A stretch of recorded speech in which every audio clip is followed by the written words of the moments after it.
Kehamilan pada usia 9 minggu, ini kasus seorang ibu yang baru hamil pertama kali.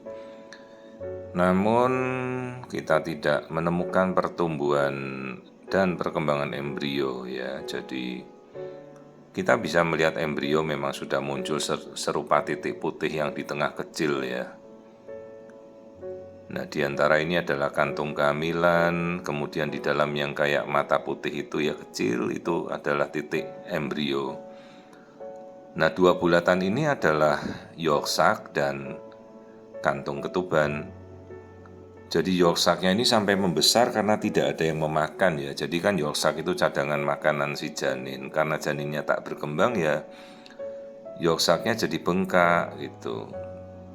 Padahal yolk sac itu kan harusnya dimakan sama embrio sampai nanti habis ya, sekitar 3 bulan. Kita tidak melihat ada pertumbuhan embrio dan detak jantung ya. Jadi titik putih yang kita lihat seperti mata cincin kecil itu, itulah embrio yang tidak bertumbuh.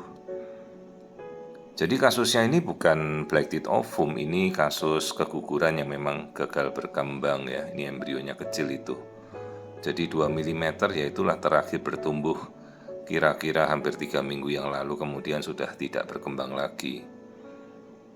Kalau black teeth ovum lain lagi. Kalau black teeth ovum itu hamil yang kosong tanpa ada isi, tidak ada yolk sac sama sekali, jadi memang kosong dari awal ya.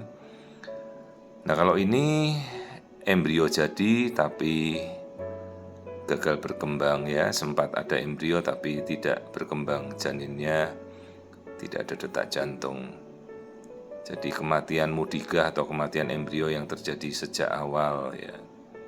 Beda dengan black teeth ovum, kalau black teeth ovum hamilnya kosong, tidak ada isi.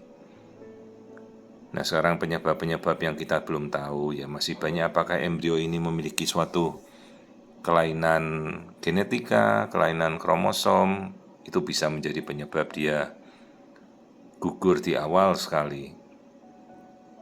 Penyebab lain misalnya si ibu mengalami faktor kekentalan darah atau ada faktor reaksi penolakan autoimun, itu juga masih banyak yang belum kita tahu.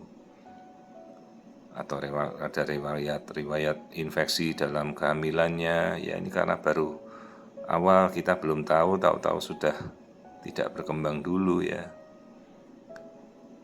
Jadi ini masuk sebenarnya sudah 9 minggu tapi pertumbuhan janinnya tidak ada.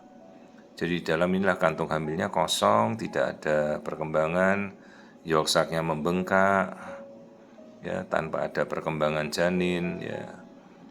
Ukuran janin hanya stuck di 2 mm saja.